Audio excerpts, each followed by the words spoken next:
Aisha was a nurse who always seemed to carry a quiet strength with her.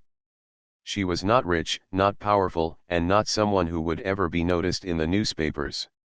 Yet, in the long halls of the city hospital where she worked, her name was whispered with respect.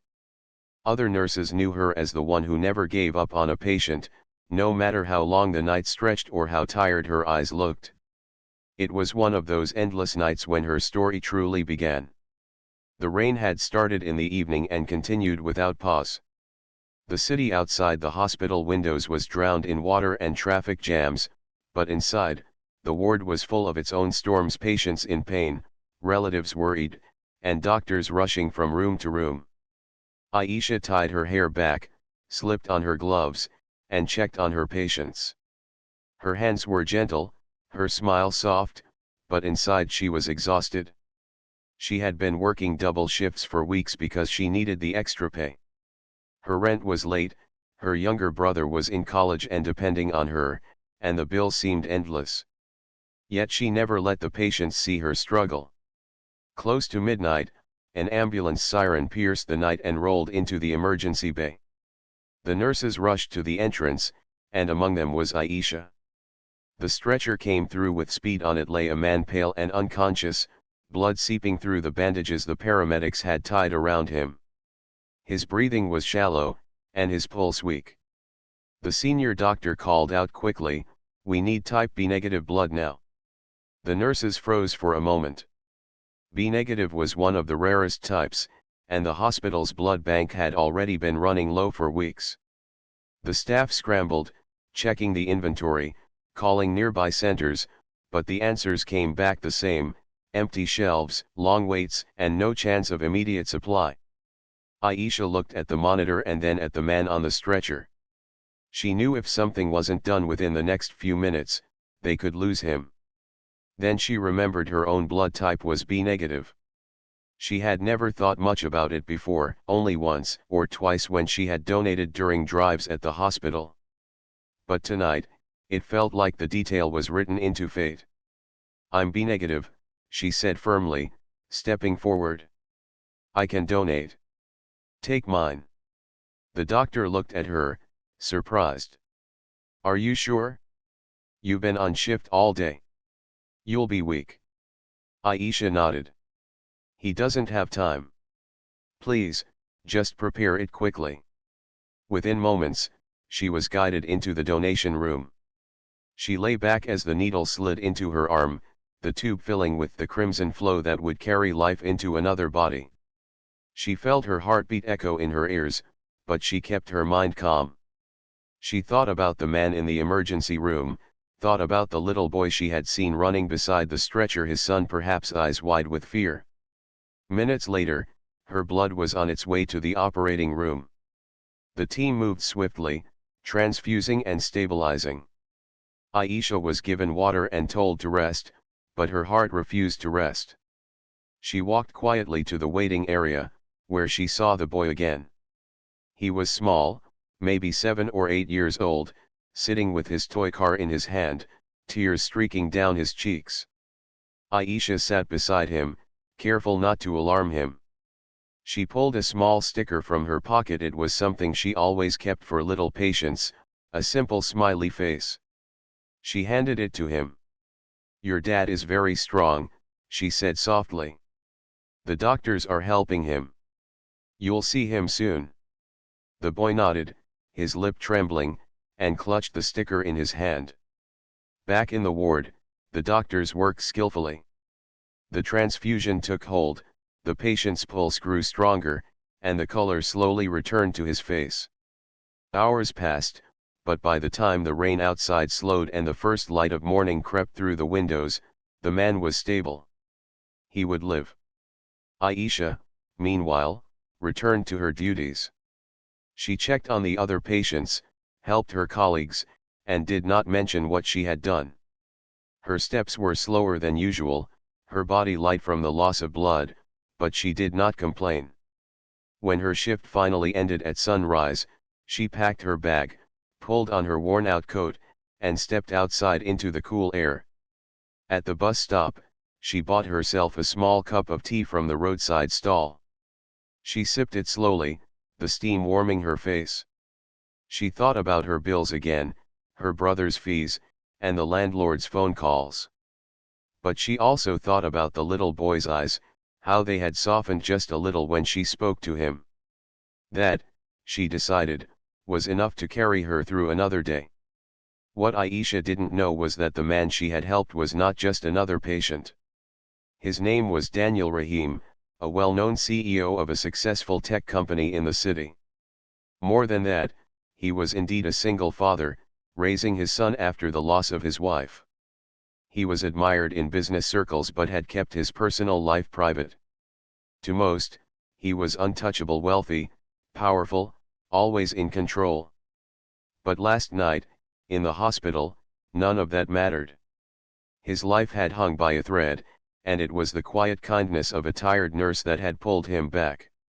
As Aisha climbed onto the bus and leaned her head against the window, her eyes closing from fatigue, she had no idea that the man she had saved would soon change the course of her life in ways she could never have imagined. The morning shift at the hospital began with the usual rush of patients, calls, and files being moved around.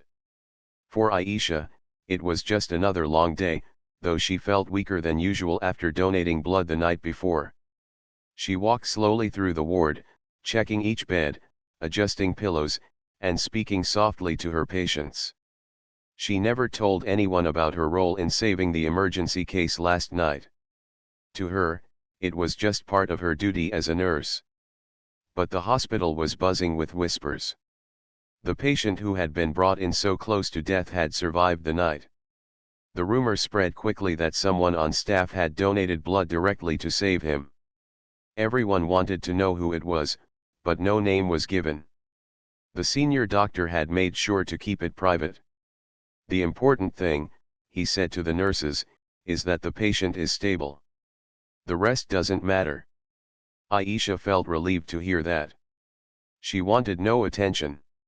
She had enough problems at home already. Her rent was due, her landlord had called 3 times that week, and her younger brother's books for the new semester still hadn't been paid for. She didn't want people pointing fingers or reporters asking questions. She just wanted to finish her shifts quietly and keep going. In another part of the hospital, Daniel Rahim slowly opened his eyes. The beeping machines beside him gave him comfort, steady proof that he was alive. His body was sore, his head heavy, but he was breathing. His first thought was of his son.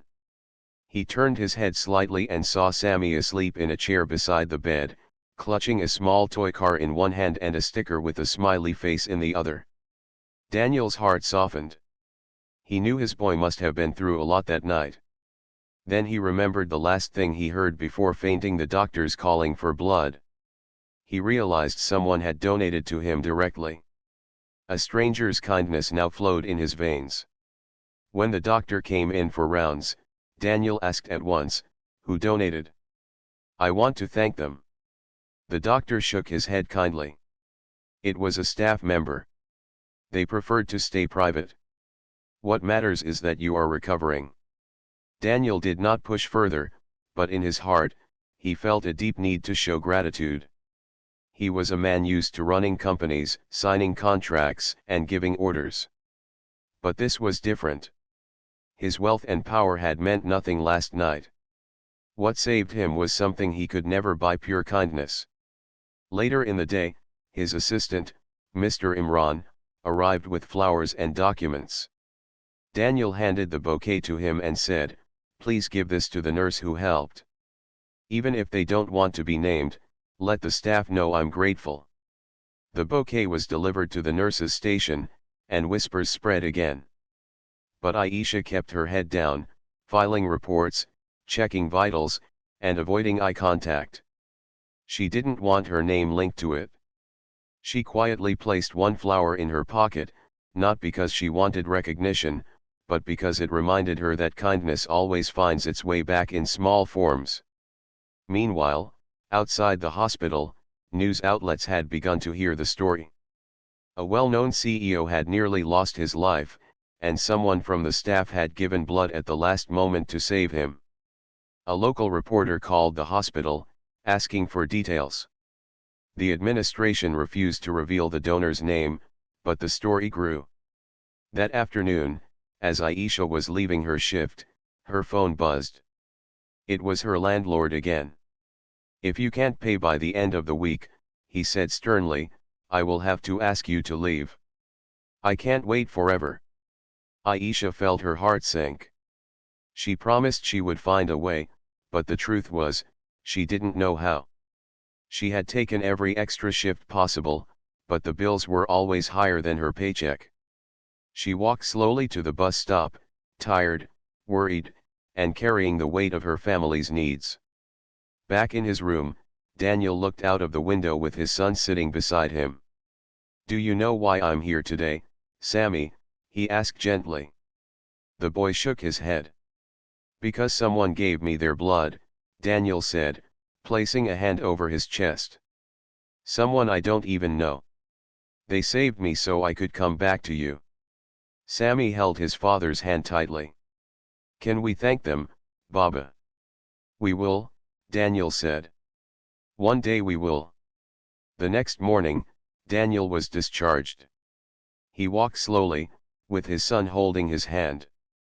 He passed through the ward, thanking every nurse he saw. When he crossed paths with Aisha, he stopped. She smiled politely, as she did with every patient's family. "Thank you for taking care of me," Daniel said to the group of nurses nearby. His eyes lingered on Aisha, as though he sensed something. "You're welcome," she said quietly, and walked on. She did not say more, but Daniel could not shake the feeling that there was something about her calm eyes that night. He didn't know yet, but he had already met the person who had saved his life. As days passed, the story continued to spread. Blogs began writing about the mystery nurse. Some people speculated, some even tried to guess names. Aisha tried to keep her life normal, but the pressure grew. Her friend in the ward pulled her aside one day and whispered, "If people find out it was you, there will be reporters at your door." "I don't want that," Aisha replied. "I just want to work." At the same time, Daniel instructed his assistant to explore ways to support the hospital staff. He didn't want to force the donor to step forward, but he wanted to honor the spirit of what had been done.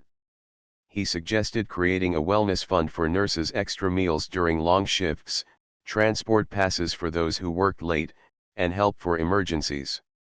He made sure it was written in a way that respected privacy.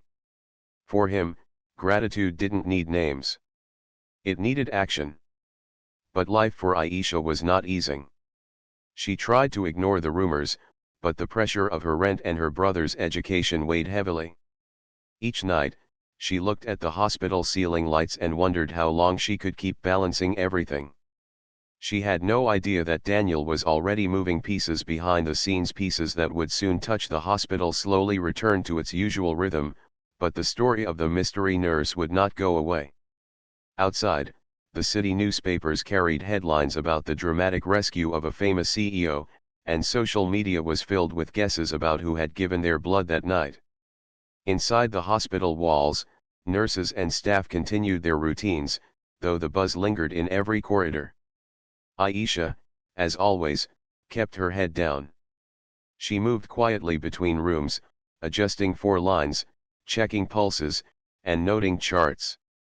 To her, the act of donating blood had not been extraordinary, it had been the natural choice when a life was in danger. But the world outside seemed to treat it as something rare and dramatic. That attention worried her. She had many things on her mind already. Her landlord had given her one more warning, her brother's tuition date was coming close, and her overtime hours barely seemed enough to stretch. The last thing she needed was reporters at her door. Yet the pressure built day by day. One morning, a colleague rushed into the nurse's lounge holding her phone. "Look, they've written another article about it," she said. "They're calling the person an angel. Some say it was a young nurse. People think they know who." Aisha tried to ignore it, but she could feel her friend's eyes on her. "Don't tell me," the friend whispered. Aisha shook her head quickly. "Please, No. It's not about me. It's about the patient. Let it go. The friend respected her wishes but warned, if they find out, you won't be able to hide. That afternoon, Aisha returned home late, carrying a small bag of groceries. As she entered her small apartment, her younger brother, Hamza, looked up from his books. "Apa," he said softly, "people at my college were talking about you. They said a nurse saved someone important. Some think it's you." Aisha froze, then forced a smile. "People like to make stories. Don't pay attention." Hamza nodded, but his eyes showed he didn't believe her. He had always known his sister's heart was bigger than her circumstances. Meanwhile, across the city, Daniel was adjusting to life after his hospital stay. He returned to his office slowly, with his assistant Imran handling most of the workload. His son Sammy stayed close to him, unwilling to let his father out of sight. Daniel, once known as a man who rarely stopped for rest, now looked at life differently. At a board meeting, one of his directors joked, "Sir, it's good to have you back. We were worried about the company without you."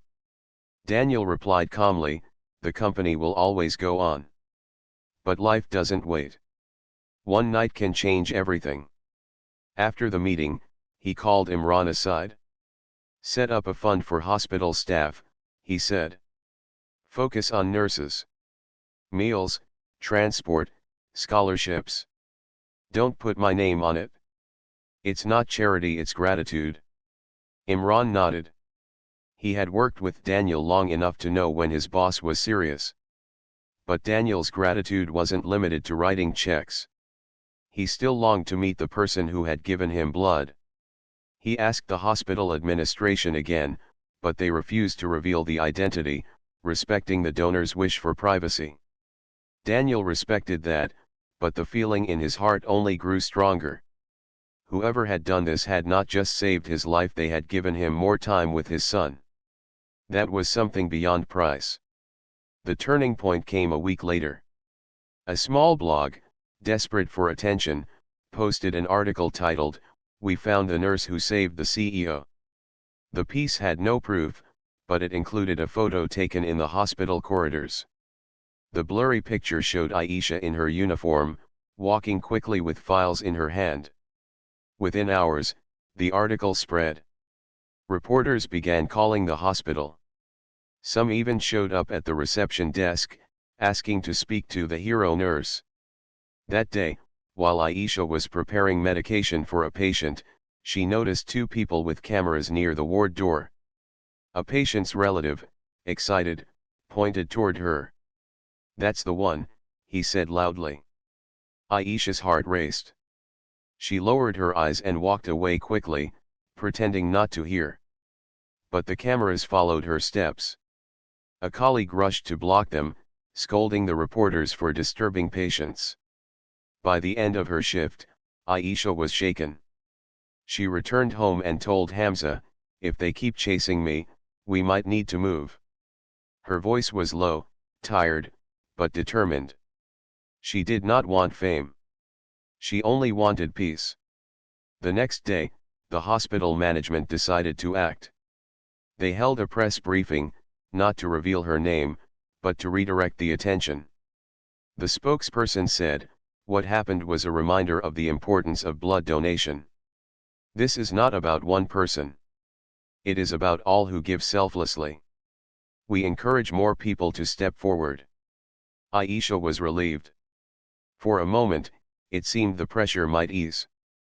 But Daniel, reading the articles and watching the news, felt torn. On one hand, he wanted to protect the donor's privacy. On the other, he hated seeing her chased and cornered.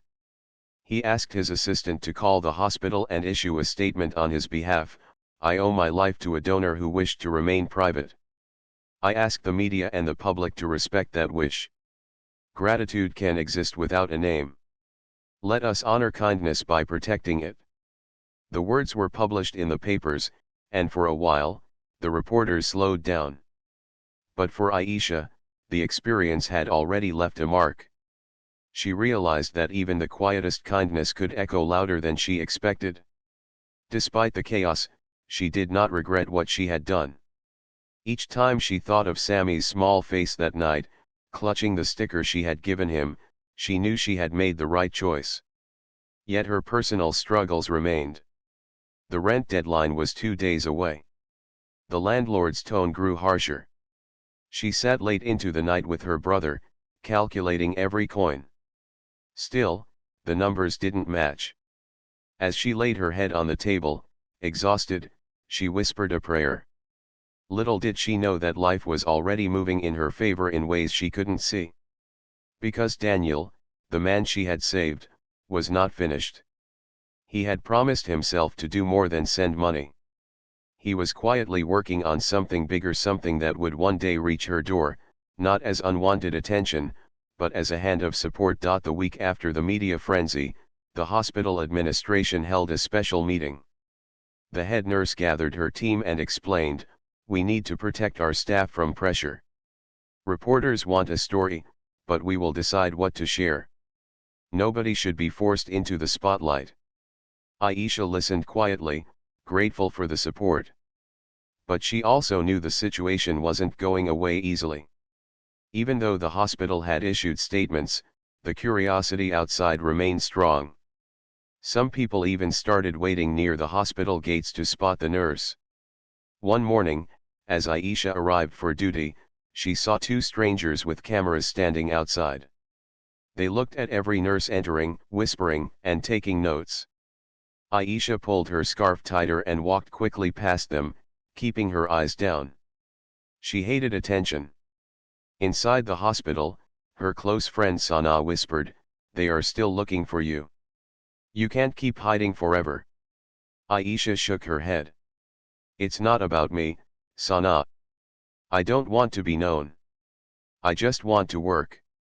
That day, the hospital administration decided to take control of the narrative.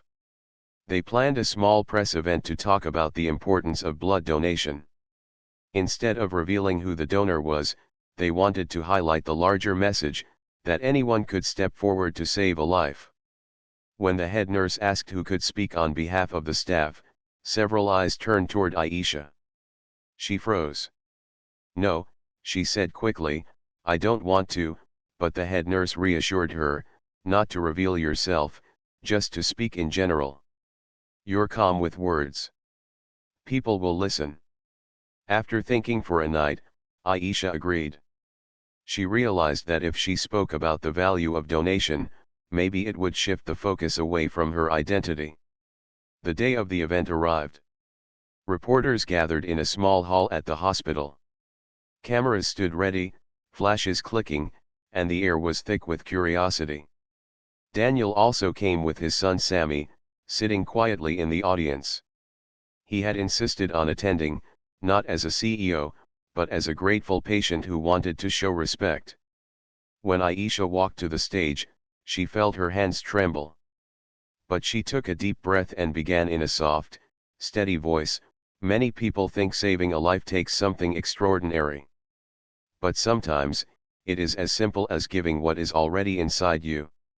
Blood donation takes a few minutes, but it can mean everything to someone's family. I hope more people will consider doing it. Not for recognition, but for humanity." The room grew quiet. Her words were simple, but they carried weight. Even the reporters who had come hunting for a headline lowered their pens for a moment. When she finished, there was gentle applause. Daniel stood slowly, clapping with tears in his eyes. His son Sammy leaned against him, whispering, "She sounds like the one, Baba." Daniel smiled faintly, but said nothing. He didn't want to break her wish for privacy. After the event, Daniel asked to meet Aisha briefly, but only with the PR officer present. He didn't want her to feel uncomfortable. When they met, he looked at her with gratitude and said, "Thank you for your words. They will inspire many." Aisha nodded politely. "It's the least I could do." She still didn't admit she was the donor, but Daniel's heart told him the truth. Then, in a calm tone, Daniel explained an idea. I want to help in a way that goes beyond me. I've asked my company to set up a scholarship for nursing students who come from families that struggle financially. I've also asked the hospital to create a support fund for nurses who face difficulties with transport or childcare during night shifts. This will all be handled by the hospital directly, not through me. That way, it's fair and transparent. Aisha was silent for a moment. She didn't expect such a structured idea. That will help many, she said softly. Daniel smiled. It's the least I can do. A life was given back to me. I want to give something back too. Before the conversation could go further, the hospital speaker rushed in with urgent news. We've just received a citywide alert. Blood supplies are dangerously low in all hospitals. They are calling for an immediate drive. The words spread through the room like fire. Reporters, staff, and volunteers all looked at one another. It was clear the city needed action. Aisha turned toward Daniel, her eyes steady. We can do it here. The hospital can organize the drive. Daniel nodded quickly. And my company can provide support venues, vans, technology for sign UPS, anything that makes it easier. The PR officer looked stunned. You both want to do this right now? Yes, Aisha replied firmly. If people are willing to give, we must be ready to receive. Daniel added, kindness has to spread. That is the only way it grows. The hospital announced the blood drive that very day, with posters, social media messages, and local news coverage. The word spread fast. The hospital where a nurse had saved a CEO was now calling for the whole city to step up. Within hours, the response was overwhelming.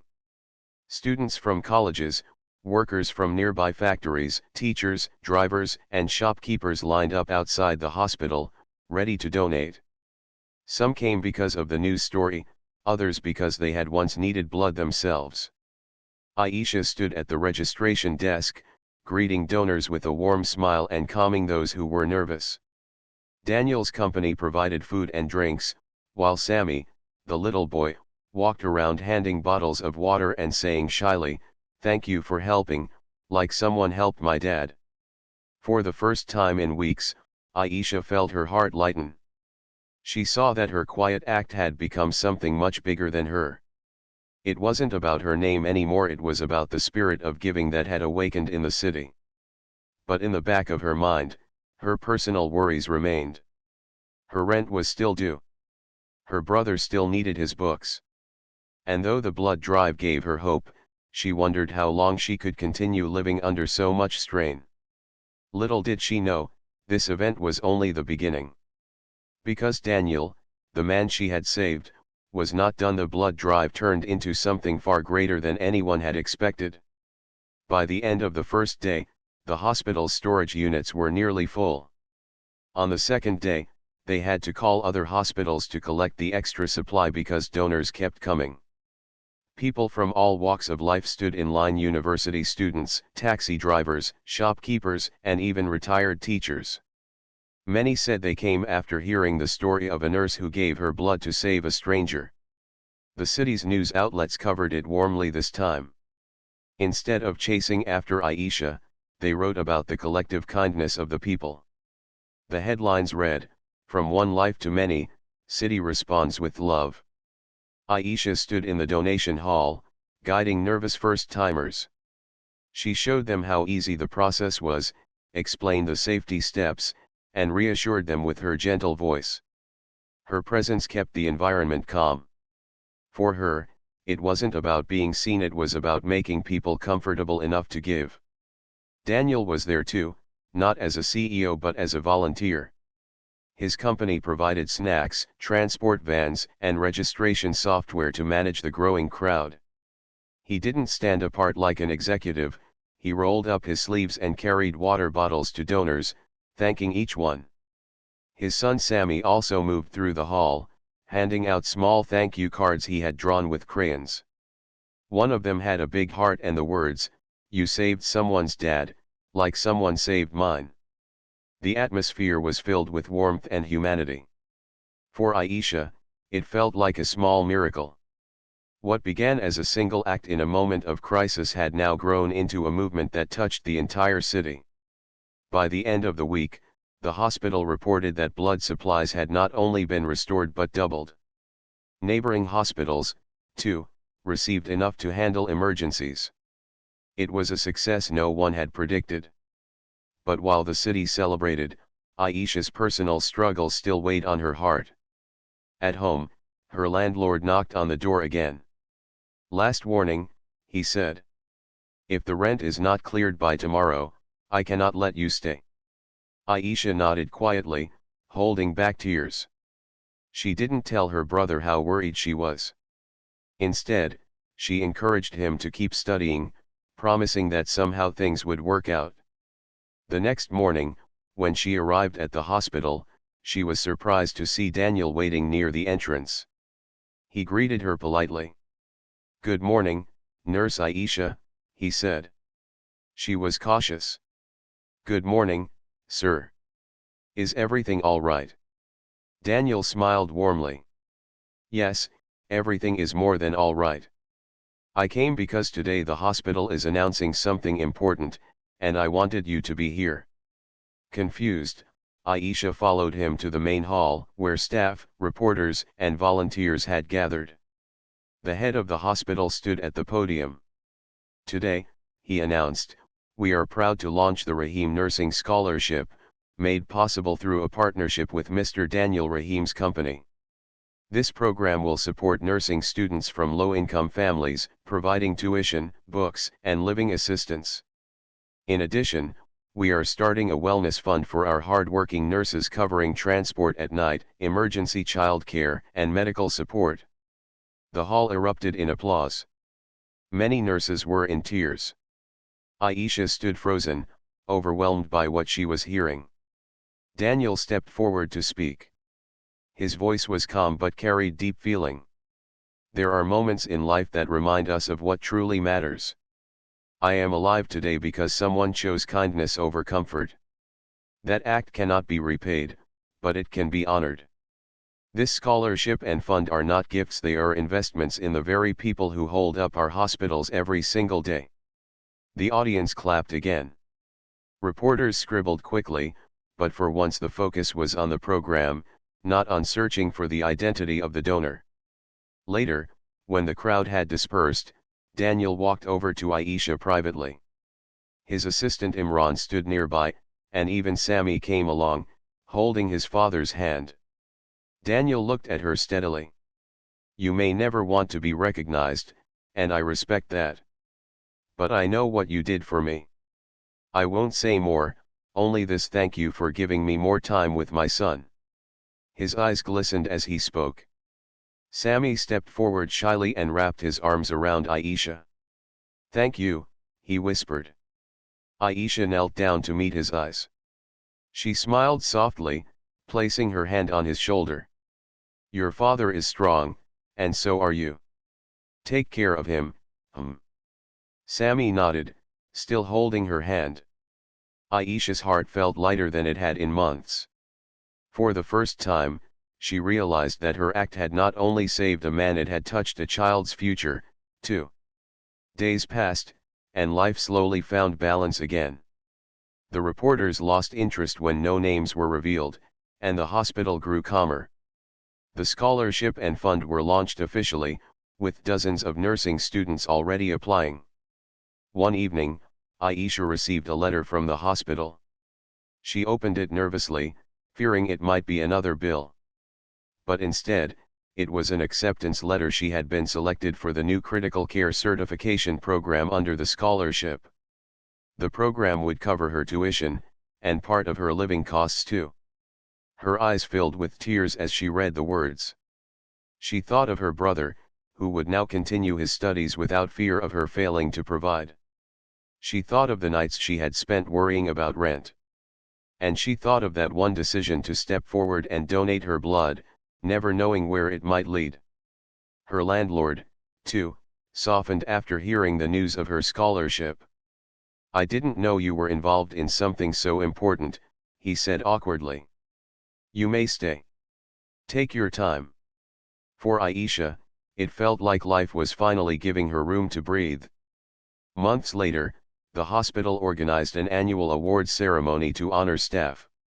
Aisha was called to the stage, not by name for her act of donation, but for her dedication as a nurse and her role in the blood drive. She accepted the award quietly, her smile gentle. In the audience, Daniel stood with his son. He clapped the loudest, his eyes filled with respect. After the ceremony, he walked up to her. There were no big speeches this time, no cameras, just a warm handshake. Sammy hugged her again, slipping another one of his crayon-drawn cards into her hand. This one said, "Kindness never ends." Aisha looked at the card, her heart swelling. She realized the boy was right. Kindness truly never ends, it flows, just like blood, from one life to another, creating ripples that grow larger than we can ever imagine. And so, the story of a struggling nurse and a single father CEO became something greater than either of them. It became a reminder to the city, and perhaps to everyone who heard it, that even the smallest act of humanity can start a chain of good that changes countless lives.